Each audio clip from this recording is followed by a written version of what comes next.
Saya termasuk orang yang meskipun masih muda itu gak pati-pati mati. Karena bukan berarti saya mesti soleh, mesti husnul khotimah, ya enggak. Ada istilah mati yang menyenangkan dalam diri manusia, yaitu Nabi ngendikan Allahumma ahyini maka natil hayatu khairan li wa tawaffani maka natil wafatu khairan li. Sebagian doa Allahumma ij'alil hayata ziyadatan li fi kulli khairin wal mauta rahatan li min kulli syarrin. Jadi mati itu akhir dari maksiat saya atau akhir dari potensi maksiat saya. Sehingga kata Sohibul Hikam, kamu harus percaya diri bisa selamanya tidak maksiat lagi. Orang kan tanya, masa manusia tidak bisa maksiat lagi? Ya bisa saja kamu pas toat terus mati, berarti sudah tidak bisa maksiat. Jadi ulama itu melihat mati itu akhir dari segala maksiat atau potensi maksiat. Ya, di sini hebatnya lagi-lagi GNU itu. Bohong fasik gendong kayak apa, kalau mati saya deh. Tombone menang kabeh, saya dia menang kabeh. Sesuai kayak ini, saya nih pun buatan sakit maling, buatan sakit korupsi. Oh gede saya ini. Itu satu ilmu yang luar biasa. Meskipun ya tentu agak ngawur. Tapi itu bagus. Secara ilmu bagus. Karena al-maut adalah rohatun min kulli syarr. Lagi-lagi yang menyelamatkan itu illa aliman au muta'aliman. Proses belajar mengajar. Saya baca banyak tentang halal haram dalam kitab Imam Ghazali itu. Tak ulang berkali-kali. Saya itu dulu ya gak paham. Karena kitab paling susah di bab Imam Ghazali itu menurut saya kitabul halal wal haram. Termasuk bagaimana cara ngelola amwalus salatin yang terkenal korup. Sementara menyumbang kamu sebagai jaizah. Sebagai hadiah untuk para kiai atau untuk para guru. Itu perdebatannya ulama itu macam-macam.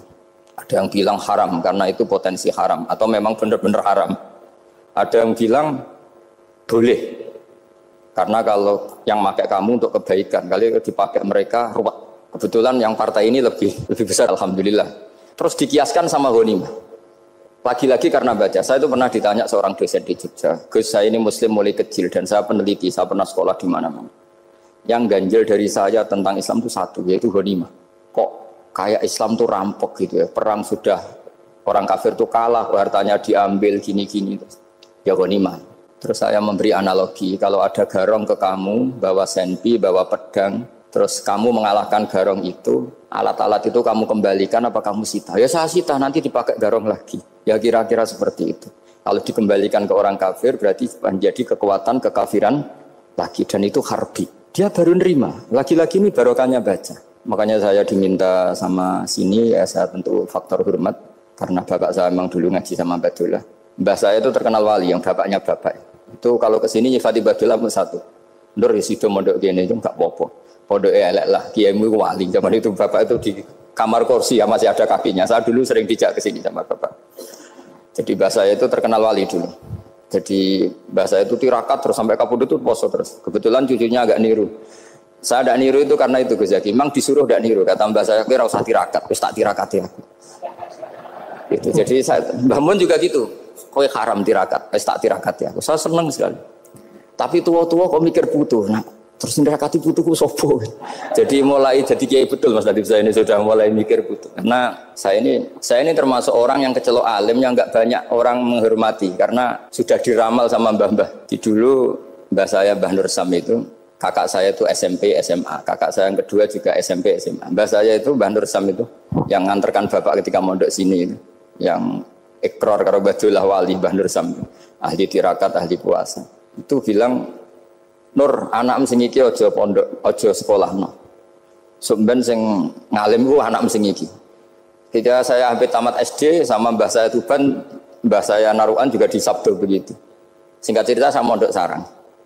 Mondok sarang pertama langsung dikenal Mbah Mun, wong anak kiai jadi langsung dikenal.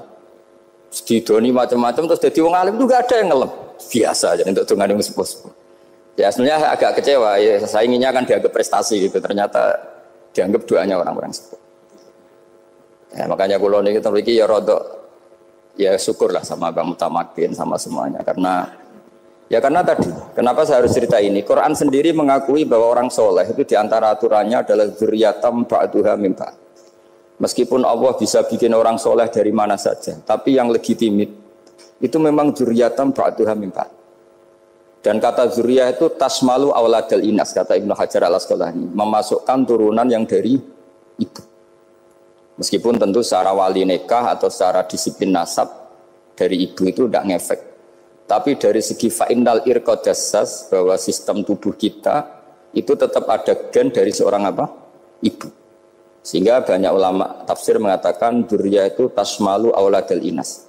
Dzurriyyah itu memasukkan turunan dari apa? Ibu. Bapak saya itu nasabnya nasab wali, jadi mbah-mbahnya itu suka tirakat, suka. Ibu itu nasab kiai. Jadi kalau bapak wiridan itu, kalau istiqomah itu disalahkan sama keluarga ibu. Istiqomah itu salah. Karena ijabu malam yajib, mewajibkan sesuatu yang tidak wajib. Itu masalah secara ilmiah. Mbah Mun itu sering kritik kalau ada pondok kok wajib puasa, wajib merawat itu sering kritik. Itu secara fikih bahaya. Ijabu malam yajib, mewajibkan sesuatu yang tidak wajib. Dan itu kriminal dalam bab fikih. Betul itu, sama cari di Sulam Taufik, babnya itu ngeri. Ijabu malam yajib itu tidak dihitung minal kabair. Dicari sendiri itu di bab Sulam Taufik, tidak perlu saya sebut, itu parah betul malah cara menvonis Abdullah bin Husain bin Thohir di Sulam Taufik. Ijabu malam yajib. Tapi pondok-pondok yang tirakat tidak kurang dalih. Niki boten majibaken, ngelatih. Boten majibaken tapi napa? Nah, silsilah dari keluarga ibu itu suka ilmu. Sehingga Abdullah bin Mas'ud itu tiap hari itu mensweeping orang yang sering duha. Kalau ada orang duha istiqomah itu disweeping. Awas, harus seminggu sekali, nggak boleh tiap hari. Masa sholat fardu kamu saingi sholat duha? Nggak boleh, fardu tersaingi. Itu Abdul bin masyhur, sampean cari di Al-Hunyah. Sayyidah Aisyah kalau ada orang duha tiap hari dimarahin. Dan itu secara konstitusi ilmu benar karena Nabi Qiyamul Lail Ramadan itu hanya 4 hari yang dipandu. Lainnya itu enggak. Khasyata ayyufradu alaihim, kalau dalam sahih takut dianggap fardu. Akhirnya istiqomah itu masalah di keluarga saya yang dari ibu. Nah kebetulan kita ini suka ada istiqomah, akhirnya ya seperti ini. Tapi ini ilmu harus kita bicarakan. Tapi yang istiqomah, bapak itu pengagum Badulah. Bapak itu suka sama istiqomah karena punya guru dulu Ki Zubaidi istiqomah, Badulah istiqomah. Tapi jangan kira Badulah itu hanya istiqomah. Saya punya sanad banyak, mungkin Gus Zaki lebih tahu. Sering saya diceritani bapak. Badulah itu anak ambek wong fasih teman-teman itu rapati cocok. Senajan to majibno fasih.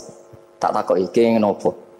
Empuk nak ke fasihan darani wong awam untuk ganjaran. Mergo macane Quran gak fasih. Padahal untuk ganjaran mergo seneng Quran. Jadi terus tak takoki bapak, niku saged damel syariat mboten? Ya ora kenek, pokoke ngono. Jadi go ngekrori.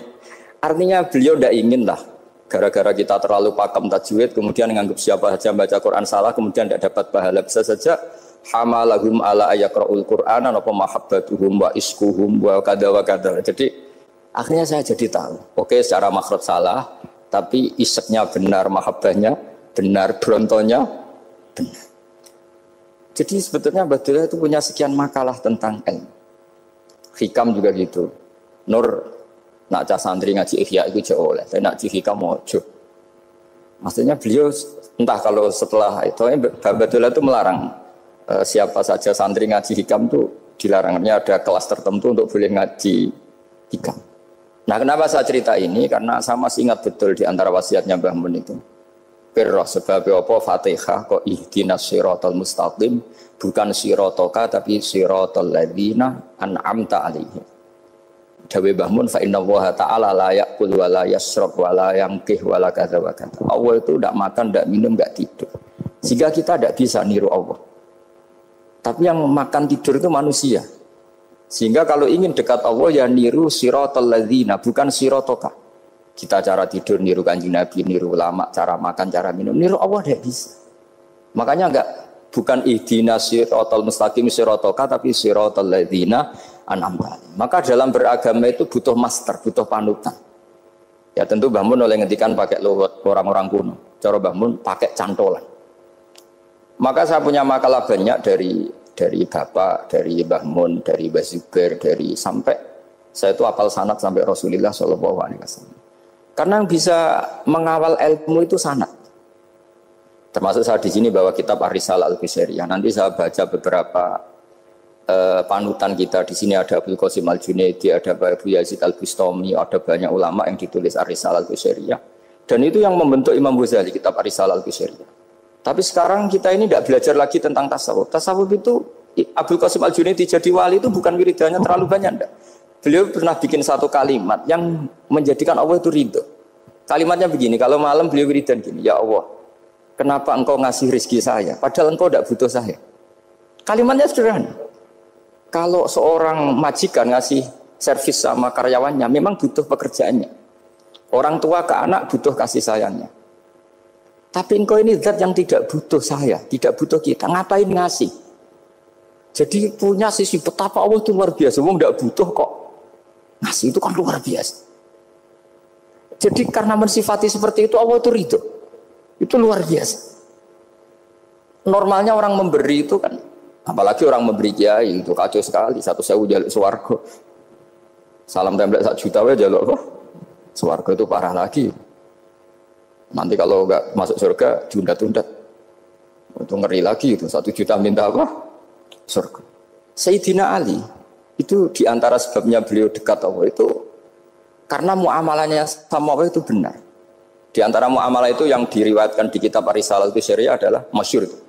Kafani izzan antakuna li rabban wa kafani fakhran an akuna laka abdan. Tiap malam ya beritanya itu, ya Allah, saya sungguh sangat mulia karena engkau yang jadi Tuhan. Coba kalau saya dituhani manusia yang mati atau dituhani siapa yang mati juga. Wa kafani fakhran an akuna laka abdan. Saya ini bangga sekali karena jadi budak, jadi hamba zat yang tidak mati. Jadi pakem-pakem yang menjadi masyrab kalau dalam bahasa tasawuf itu yang menjadikan wali.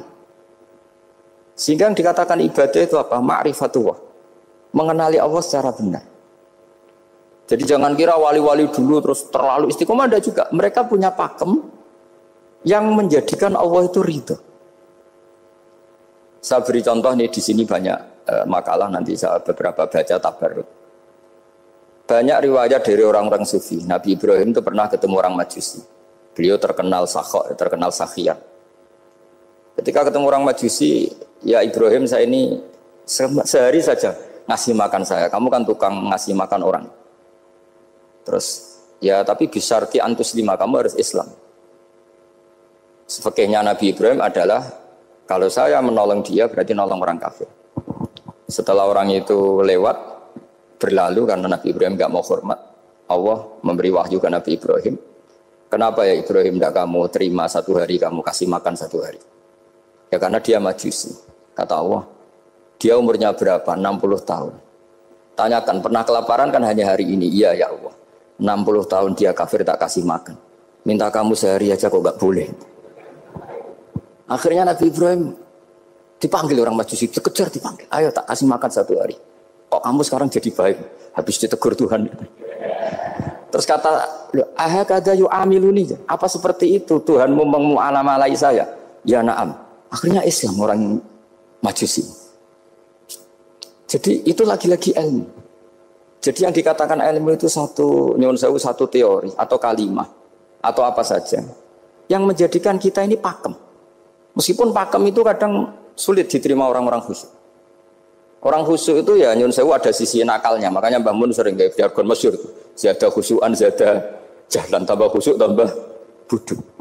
Bukan bodoh dengan makna salah itu enggak. Memang kadang terus anti ilmu. Misalnya gini, ini contoh yang karena saya ini mengkhidmati ilmu, saya beri contoh yang urusan ilmu. Ada orang sujud diinjek orang fasik, kepalanya diinjek orang fasik. Terus si orang yang sujud tadi ini ada di Sahih Muslim, juga ada di Ihya. Wallahi la yaghfirullahu laka. Pakai sumpah, wallahi la yaghfirullahu laka. Allah langsung mewahyukan ke Nabi fi hadzal zaman, fi tilkaz zaman atau fi dzalikaz zaman. Man dzalladzi yata'alla alayya alla aghfira li fulan qad ghafartu lahu wa ahbattu amalak. Katakan ke orang itu, siapa yang mencatut nama saya yang hanya berstatus tidak memaafkan. Itu enggak fair. Saya ini Tuhan kok bisa yaghfir, bisa yu'adzib. Kok sifat saya tinggal 1 yu'adzib itu gimana? Dicatut separuh itu Allah tidak terima. Tapi kalau kita baca Quran, saya ini sama orang fasik ya benci. Wong saya ini orang soleh, setidaknya pura-pura soleh lah. Karena di depan para kiai. Tapi mau tidak mau. Ketika Allah mensifati dirinya tentang orang munafik gimana? Wa yu'adzibal munafiqina in sya'a au jatuh. Itu cocok tidak cocok, potensi memberi tobat itu ada. Meskipun sama kalau orang munafik, tapi ya tetap bacanya wa yu'adzibal munafiqina ya in sya'a au jatuh. Rasulullah kayak apa bencinya dengan Wahsy karena qatilu Hamzah. Tapi Nabi tunduk sama konstitusi Quran. Laisa laka minal amri syai'un aw yatuba alaihim aw yu'adzibah. Akhirnya Allah malah memberi tobat sama qatilu Hamzah yaitu Wahsy. Ini pentingnya baca lagi. Kalau kita tidak baca hanya khusyuk saja. tidak baca. Pasti sama orang yang menginjak orang sujud tadi, yang nginjek pasti salah, nggak dimaafkan. Bongso pasti. Pertanyaannya adalah, betulkah Allah punya sifat satu, yaitu yu'adzib? Makanya kalau kita baca, misalnya baca Quran, walillahi mulkus samawati wal ard, ya sudah, yaghfiru liman yasha wa yu'adzibu man yasha. Kalau nuruti rasa kita, ya inginnya ke kita, yaghfir, ke orang lain yu'adzib. Tapi Tuhan kan nggak terima, saya ini Tuhan kok didikte makhluk saya ini gimana? Nggak bisa. Sehingga ya ini lagi-lagi ilmu.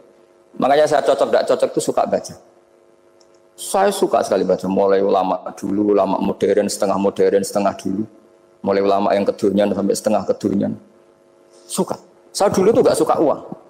Karena saya memang tadi mbah saya dari bapak itu wali Mas tadi. Mulai Mbah Soleh itu suka bully mertuanya, jadi saya alhamdulillah dia jujur. Mbah Soleh itu menantunya Raden Asnawi, itu ya bully-bulian sama ini terus ditiru beliau ini. Itu nggak suka sebenarnya. Saya itu ya pokoknya tadi kalau orang daftar wali itu kan nggak suka sama. Karena mereka nangis ketika Allah ngendikan wa aqridu atau ayat-ayat anfiku atau orang baik disifati wa aqridu wa qardan hasanah. Itu hadal khitab li ahlil jiddi was sarwah. Ini khitab untuk orang kaya. Kalau isin Gusti jenengan nampen ngongkon infak kok kalau diinfaki. Jenengan nampen ngongkon ngamal kok kalau di ngamali. Jadi maka yuhibbunal mal, mereka tidak suka harta. Walakin liyana luladzatal khitab bil infak, dan itu harus kaya dulu untuk bisa infak. Jadi itu uniknya. Akhirnya saya Imam Sa'roni penting juga kaya. Jadi wali untuk suka harta itu nunggu diperintahkan Allah. Alhamdulillah kita tidak, sudah wali dulu karena sudah senang harta wali. Jadi kayaknya keren kita dibanding wali-wali itu. Artinya wali itu tahu pentingnya harta setelah jadi wali.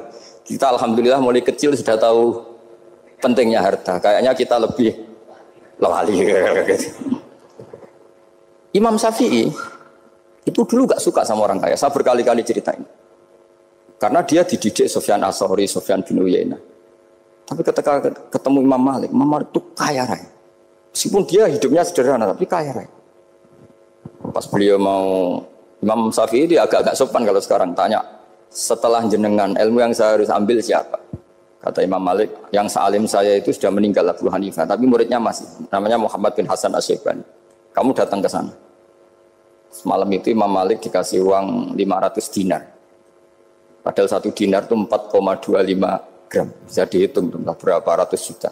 Terus separuhnya dikasihkan Imam Syafi'i. Nah, tidak kasangoni. Pagi-pagi diajak ke Baki. Dulu Baki itu ada kafilah rental unta. Mana kafilah yang mau ke Irak? Kita, ya sudah ini antar, tak bayari. Diantar Imam Syafi'i. Diantar ke Imam Muhammad bin Hasan Asy-Syaibani di Irak. Itu ketemu Muhammad bin Hasan Asy-Syaibani pertama itu apa? Beliau itu kalau ngitung uang di meja. Emas-emasnya di meja, uangnya dolar, semuanya di meja. Tambah kaget, ini saya sama Imam Malik ingkar, ini malah lebih parah lagi. Kata Muhammad bin Hasan Asy-Syaibani, "Atajabu min hadza." Kamu kagum dengan ini, merasa aneh? Iya. Ya sudah, ini tak kasihkan orang fasik, tinggo demenan, tinggo judi. Jangan, jenengan saja. Kalau jenengan kan orang soleh dipakai kebaikan, berarti orang soleh boleh kaya. Angsal-angsal. Semenjak itu Imam Syafi'i kebablasan. Sampai fatwa kiai fakir itu haram. Kiai bisa bikin rumah bagus, bikin rumah jelek, haram. Suasa al-Islam ya Allah wala yulah. Nah lagi-lagi kebetulan kita sebelum ngaji Imam Syafi'i sudah seperti itu. Jadi ini justifikasi. Lagi-lagi itu ilmu. Seorang lagi-lagi itu akhirnya saya membaca kitabnya Imam Sa'roni namanya Al-Minanul Kubro. Itu beliau cerita wa mimma manallahu alaihi. Kesannya kayak orang sombong. Tapi sebetulnya yang sopan itu yang sombong. Karena Imam Sa'roni bilang, kamu harus memaklumatkan diri kalau antum minal ulama il amilin. Kamu termasuk ulama yang amilin. Terus ditanya sama orang-orang, bagaimana kalau nyatanya enggak? Kamu tadi subuh sholat, iya saya sholat. Kamu tadi zuhur sholat, iya saya sholat. Kenapa ketika kamu maksiat ingat terus, ketika kamu taat tidak ingat? Berarti kamu anggap Allah itu menyesatkan kamu toh, tidak pernah ngasih hidayah sama kamu. Pas delok rondo ning dalan kok maksiat, bar salat atau syukur, bar zuhur atau syukur, bar asar. Berarti kan nyifati Allah, hari ini Allah ngasih saya maksiat. Sementara lupa kalau Allah ngasih salat zuhur, salat asar, salat maghrib, salat isya. Oh sudah di situ al-Minanul Kubro, orang itu soleh semua. Nah saya itu termasuk orang yang didikte oleh kitab, terbentuk oleh kitab Al-Minanul Kubro. Jadi di situ hidup itu enak semua. Makanya saya itu masih ingat dialeknya dua orang alim. Nggak berusaha sebut, ini agak sensitif karena ceritanya itu ada anaknya kiai mau nyalek. Karena dia anaknya kiai tanya,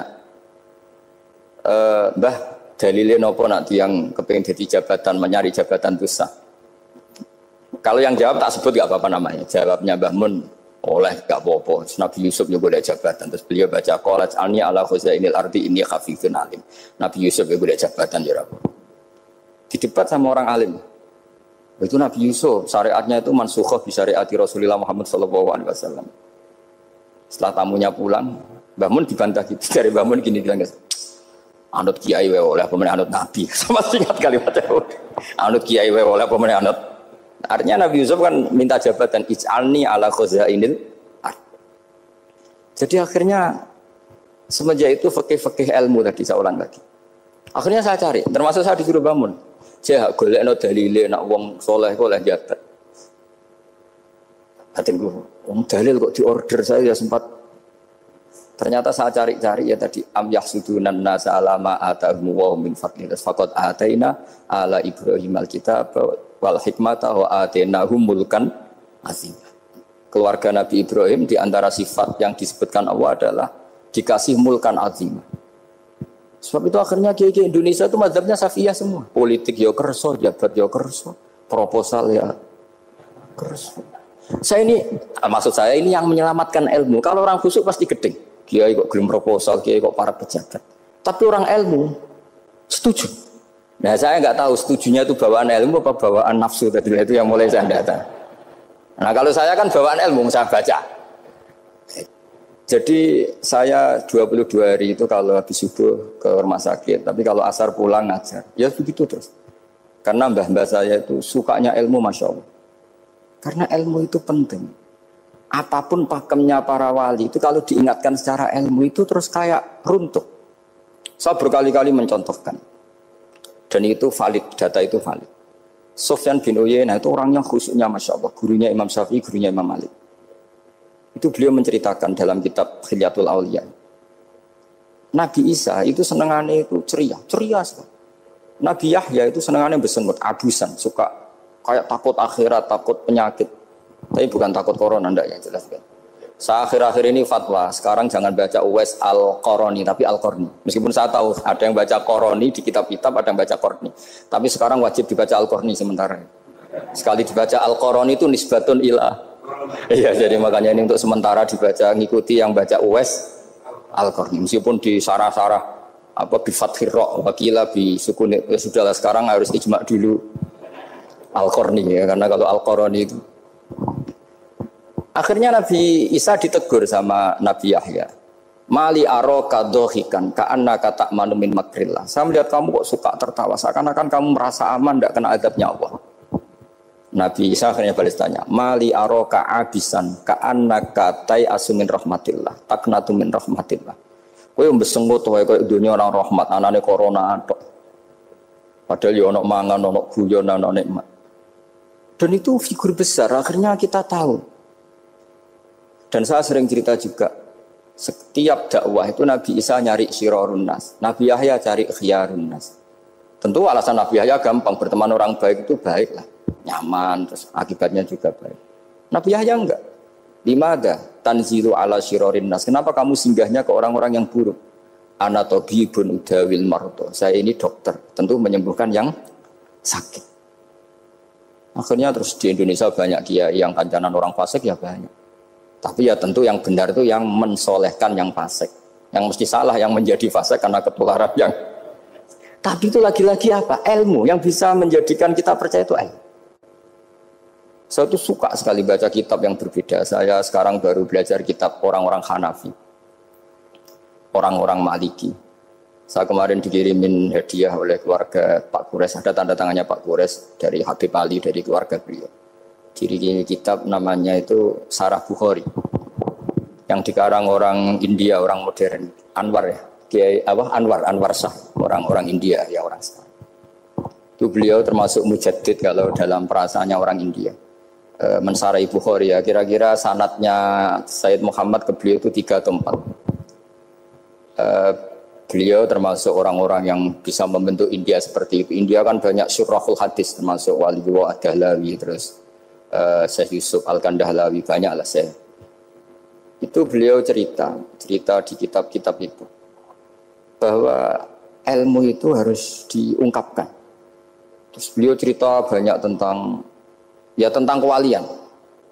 Sampai dalam cerita kewalian itu unik. Dan terus kayak jadi wali itu gampang sekali. Ya diantaranya itu wali itu mau modal rasido. Sab'atun yudhilluhum wa fi dhillihi wa maladhilla ila dhillihi. Itu diantaranya itu. Wa rajulun da'athu imra'atun datu jamalin wa mansibin faqala inni akhafu. Mau modal gak sido. Wis dijak wong ayu menarik muni ra gelem. Modal ra gelem iku iso dadi wali. Iku yudhilluhum wa fi dhillihi wa maladhilla. Ya. Nah, masalah kita ora digelemi lah itu masalah. Itu sangat. Jadi gampang sekali dalam kitab Al-Minanul Kubra. Dan kalau baca itu enak. Misalnya gini. Tentu masa lalu kita yang buruk itu tidak diceritakan orang lain. Dan itu kadang karena gengsi. Tapi kalau melihat hadisnya Nabi itu gampang sekali. Kullu ummati mu'afan ilal mujahirin. Umatku semua itu dimaafkan kecuali yang memperlihatkan salahnya dosanya. Jadi nggak boleh kalau sampean sekolah nggak naik kelas cerita anaknya. Kalau saya dulu nggak naik kelas, kalau punya utang koperasi tidak pernah bayar, nggak boleh cerita seperti itu. Kalau ditanya, bapak dulu pinter nggak? Oh pinter sekali. Harus bilang gitu, pinter sekali. Pernah ranking, Pak? Ranking sekali sudah nggak apa-apa itu. Meskipun dengan makna yang lugawi ya. Saya dulu iskal. Kan nyun sewu saya ini sering diparani orang yang mau tobat tercerita. Saya dulu sering main perempuan, sering mabuk, tapi sekarang saya mau tobat gini-gini. Karena ini orang awam, tak terima. Tapi saya bilang gini, kamu jangan cerita ke anak kamu. Terus dia cerita, tapi kan saya harus jujur. Karena ilmunya dia baru terlalu jujur itu penting gitu. Terus pokoknya menurut kula ora oleh cerita, pokoknya ora oleh cerita. Ya guys, oke nurut. Setelah itu saya nyari-nyari sarah, termasuk kitab itu. Kok bisa orang yang tidak mujahirin, orang yang menutupi salahnya malah dimaafkan, yang cerita jujur pernah salah malah tidak. Sangat bener. Misalnya seorang bapak cerita, "Cung aku dhisik nak pacaran tak ambung." Misalnya, anaknya mesti suatu saat kan dia puber. Mesti nak ngambung niru bapak. Nah, kalau yang cerita itu ribuan atau jutaan. Cung aku zaman yang pondok iku rezekiku kok bodoni. Kan terus jadi syariatun muttaba'ah. Apalagi yang cerita ini ternyata jadi kiai, ternyata gitu ya tetap jadi kiai. Jadi kalau pura-pura soleh di rumah pura-pura soleh, seakan-akan di pondok tidak pernah kodok, tidak pernah setor meluntir, tidak pernah apa kan? Katanya, lalu lucunya, oke itu alasan. Alasannya Imam Ghazali itu paling masuk akal. Ini saya cerita. Ila aliman barokahnya baca Imam Ghazali. Fa inna Allaha ta'ala yakrohu zuhurul ma'asi. Wa min asbabi zuhur adalah al-mujahar. Karena Allah itu gak suka maksiat itu begitu kelihatan. Dan awal dari kelihatannya maksiat adalah semua orang cerita. Akhirnya maksiat dianggap biasa saja. Jadi kalau semua orang cerita zaman mondok nakal itu akhirnya semua orang yang nakal. Oh itu niru kiai ini karena ini niru kiai. Kan repot. Tapi kalau semua kiai sok suci atau suci betul, dan semoga ya suci betul, kan yang maksiat yang mau maksiat ini nggak punya alasan karena masternya nggak pernah maksiat. Meskipun sebagian yang sultan nggak pernah konangan, nggak tahu pokoknya yang penting seperti itu. Itu hebatnya konsepnya. Saya dulu ya eskal loh. Kok? Ya tadi kullu ummati mu'afan illal mujahirin. Saya dulu eskal. Tapi setelah baca Ihya kata Imam Ghazali, karena Allah itu enggak suka zuhurul ma'asi. Allah enggak suka kalau maksiat terlalu muncul. Dan termasuk sebabnya muncul adalah setiap orang jujur menceritakan masa lalunya.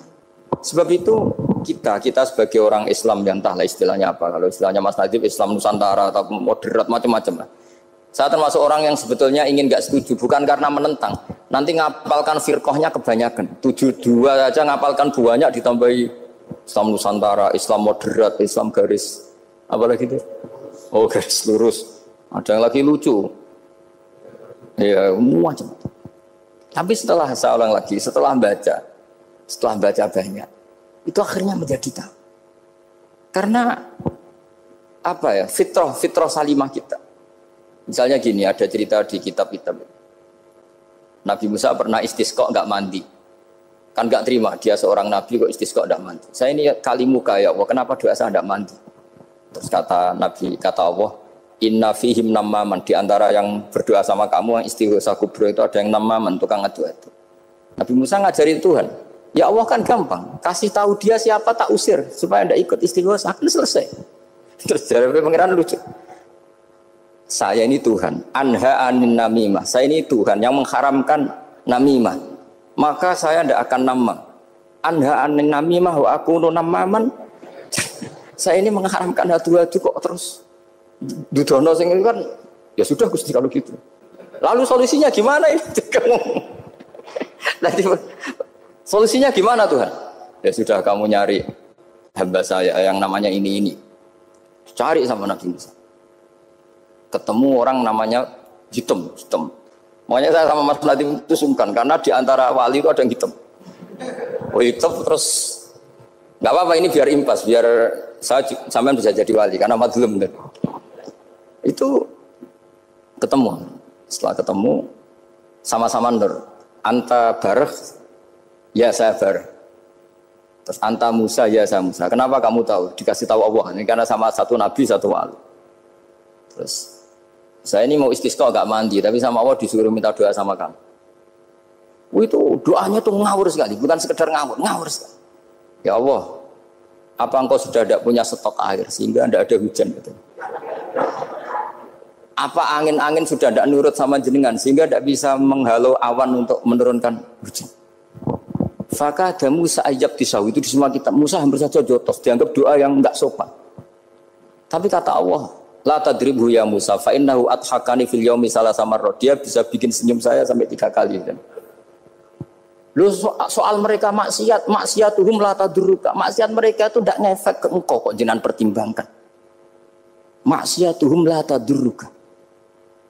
Akhirnya langsung hujan. Jadi kadang doa itu ada yang ngawur. Maksiatuhum, makanya saya itu kadang berani berdoa Indonesia aman. Secara fikih ya kadang kok nak gak ono apa-apa sing maksiat meneh. Kadang ya mikir. Ya nak sing taat meneh, tapi kok nak ono apa-apa sing maksiat ya maksiat meneh. Saya pernah ketika Jogja sering gempa itu pernah mau berdoa. Ya Allah semoga bebas dari gempa, tapi terus saya mikir. Memang kalau nggak ada gempa ya yang sholat aman, tapi yang maksiat juga daripada menggurui Allah sudahlah tidak berani berdoa saya sudah Gusti ini dunia ini jangan pun terserah jenengan. Tapi saya sebagai orang Muslim sing apian kan ya kepengen arham linnas. Boleh dalil lu kangelan, tapi gara-gara baca kibarek tadi maksiatuhum la tadurruka. Maksiat mereka itu tidak bahaya bagi kita. Pun Gusti ra usah kakean pertimbangan pun udan mawon. Udan langsung. Lagi-lagi karena baca. Termasuk di Al-Minanul Kubra itu ada cerita tentang Nabi Isa. Cerita itu tidak hoax, ini kata Imam Sa'roni. Ada orang itu perajin sepatu, perajin sandal.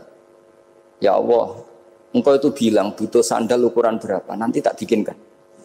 Engkau bilang kendaraan kamu apa, nanti saya yang fasilitasi ada ini. Pakaiannya kalau dames. Apa, pokoknya saya ingin khidmah sama jenengan. Terus Nabi Isa yang terkenal baik itu ya faham mabibaksi hampir saja dibukut. Terus kata Allah jangan Isa, dia muji saya sesuai yang dia ketahui. Lagi-lagi baca. Jadi tidak bisa kita mengadili orang lain ini kalimat ini tasbihu wa bil khalqi itu tidak bisa, tidak segampang itu. Kecuali yang ngomong orang-orang Mu'tazilah atau orang-orang Khawarij mungkin kita lawan karena berdasar ilmu. Kena wong lugu rusak. Karena orang lugu itu gimana ya? Seperti Ahmad ditanya, kamu mukminah? Terus dites sama Nabi. Aina Allah? Fa asyarat ila sama. Allah di langit. Coba kalau kamu tauhidkan, Allah la yakhullu fi makanin. Berarti kan masalah itu karena Allah laisa kamislihi. Saya juga pernah diprotes kiai, kenapa ada istilah senyum, istilah susah. Padahal Allah enggak pernah susah. Tak tanya gitu. Saya kan sering bilang Allah susah, Allah apa. Gus, kok gitu, padahal Allah kan tidak pernah.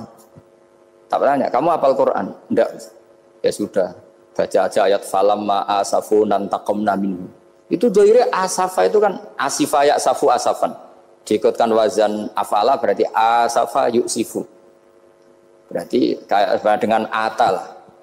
Ya ata ya'ti ityanan, kalau ingin wazan afala kan ata yu'ti ita. Sama dengan falamma asafu, mongko sumangsani gawe susah sapa Fir'aun wa qaumuh.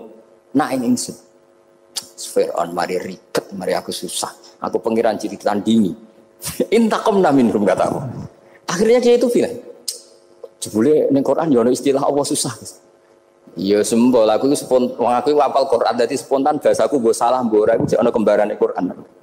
Sampeyan masih khusuk ora hafal Quran akhire yo ngene iki kata saya.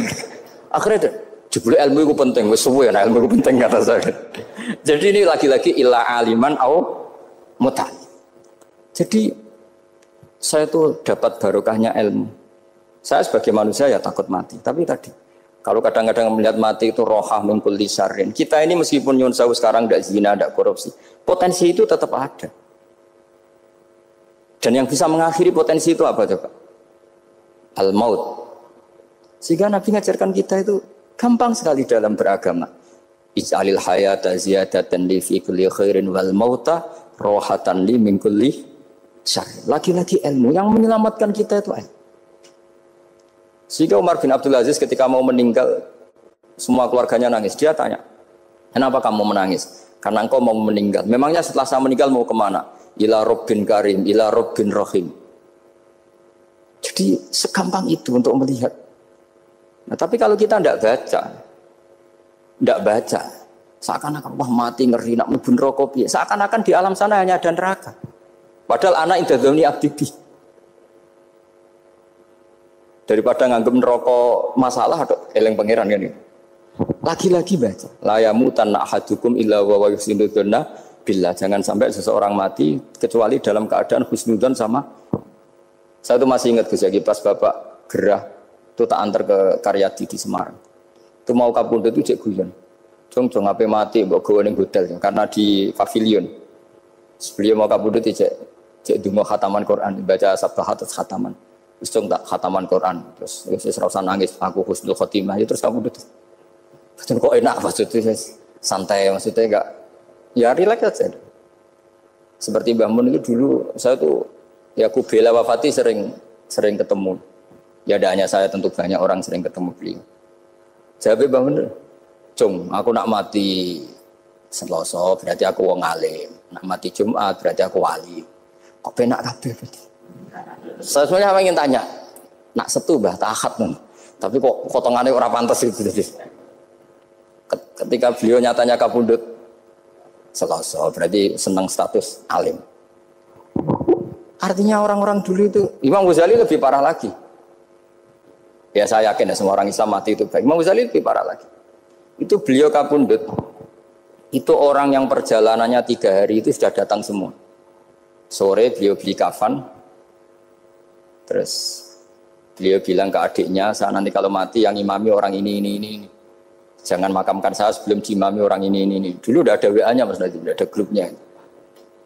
Itu ketika beliau sudah beli kafan habis sholat subuh, alayya bil kafni, kafan saya bawa sini. Dikasihkan sama adiknya. Terus, ya Allah, ar-ridho bil intiqal ilal malakil. Jadi saya sudah ridho kalau ketemu engkau. Terus kapundhut. Adiknya bingung karena orang yang ditunjuk itu harus 3 hari perjalanan. Ternyata datang semua. Terus. Kok kenapa engkau datang? Ghazali wis kandha aku ini 3 dina yang lalu. Jadi aku langsung perjalanan. Pamit gitu. Lalu kubu sebelah ini cerita Mas Nadi yang tukang tukaran sama kubu sebelah itu Mas Nadi. Kalau saya ini orang baik gak suka tukaran berarti. Masuk orang baik. Yang aku orang baik itu penting cara kitab Al-Minanul Kubra karena kalau ngaku orang elek berarti kenangannya Allah sama kamu itu bikin elek, tidak bikin baik. Itu cara pikiran Imam Sa'roni dalam Al-Minanul Kubra. Kamu kan boleh mengatakan saya habis makan, habis minum. Artinya apa? Kamu habis dapat nikmat. Kamu harusnya juga bilang saya habis ngamalkan ilmu, saya habis dapat hidayat. Wong tadi kamu ya sholat subuh, kamu ya baca Quran. Susah opo sing ngakoni tahu apik cara Imam Sa'roni gitu. Senengane kok kalau mau bermaksiat berdelok wong wedok. Memangnya Allah mau amalah mbek kowe mau elek tok atau mau amalah apik? Ini rada provokator, tapi ini cerita ilmu, Makanya saya kenapa tetap hormat Mas Adib karena provokator meskipun itu asli, enggak karena baca. Kalau ini asli memang suka sombong memang asli. Tapi apapun itu kan tahun yang Mesir. Jangan-jangan bacanya itu. Saya baca kitabnya dia ke makomnya Imam Sa'roni kan orang pernah ziarah. Makanya potensinya seperti itu. Jadi saya terus dulu saya itu nih Gus Yaki, bapak itu Islam. Bapak itu seneng kancanan wong mlete timbang wong sopan. Saya dulu ya Islam. Bapak kancanan orang melete itu. Suatu saat bapak wafat, si pendereknya bapak yang melete ini tak kancan. Marah tuh orangnya. Marah. Mulai terus. Tangan-tangan bener wong melete. Jadi kalau tak tanya, mau sarapan bah, wongnya sepuh. Oh wes lho Gus, iso kudu sarapan wajib. Wis rokok, oh wes. Ternyata dia lebih gampang ngitung nikmat. Kok gak kerja, Bang? Aku nang masjid di 10.000, kon ngino wong kerja ora usah, di 10.000 wis rojo iso mangan iso ngombe. Lha opo ngawula wong liya? Kan kok bener sesuai. Sementara sing sopan kurang ajar. Mbah mun mangan. Terus ngenteni kerja angel kabeh mboten panen men ngenes. Kaya Allah ora tau mar. Aku akhirnya paham. Oh, mungkin karena ini, Bapak. Jadi akhirnya sesuai wae ora pati. Kancanan wong sopan-sopan. Ternyata orang sopan ya kaca juga mau eling sisi panen akeh tak tahu. Mbah panen kathah. Mboten Gus namung niki. Pokoke meluh terus. Jadi makanya ini kan apa-apa kalau berlebihan itu repot. Seperti saya pernah ditanya, kalau orang Jawa Timur itu hormatnya sama kiai. Kalau sama orang biasa itu kurang hormat. Kalau orang Solo itu sopan-sopan. Tapi ya sama-sama ada masalah. Kalau ada kultur semuanya sopan, nanti ya hum yukrimuna aliman wa fasikon wa solihan wa tolihan. Sopan yang berlebihan akhirnya sampai pernah ada seorang kiai latihan. Ini kisah nyata. Itu teman saya. Ketemu orang Solo dihormati. Sempat GR, barokahnya ilmu saya dihormati orang. Bareng sama orang fasik, orang macam-macam ya dihormati yang sama. Jebule padha wae kan gitu. Artinya gini, kalau akhlak itu benar-benar kelebihan, tapi kalau berlebihan la farqa bainal alim wal jahil wal fas was saleh wat thaleh, karena semuanya dihormati. Tapi kalau misalnya ada Jawa Timur yang membeda-bedakan manusia, kadang kita ini juga beratnya semua itu ibadullah, semua iyalullah semua. Jadi terus kita ini mikir yang benar yang mana? Setelah mengkaji ilmu, lagi-lagi setelah mengkaji. Nah makanya saya ingin sekali ilmu ini harus dikembangkan terus. Karena saya kenalnya Mbah Dola, Mbah Sahal, semua masyayikh ini min haitsul ilm. Karena ilmu ini yang cukup. Islam itu enggak bisa dikawal dengan khusyuk, enggak cukup. Yang bisa mengawal Islam itu hanya. Sebab itu fa'alam annahu la ilaha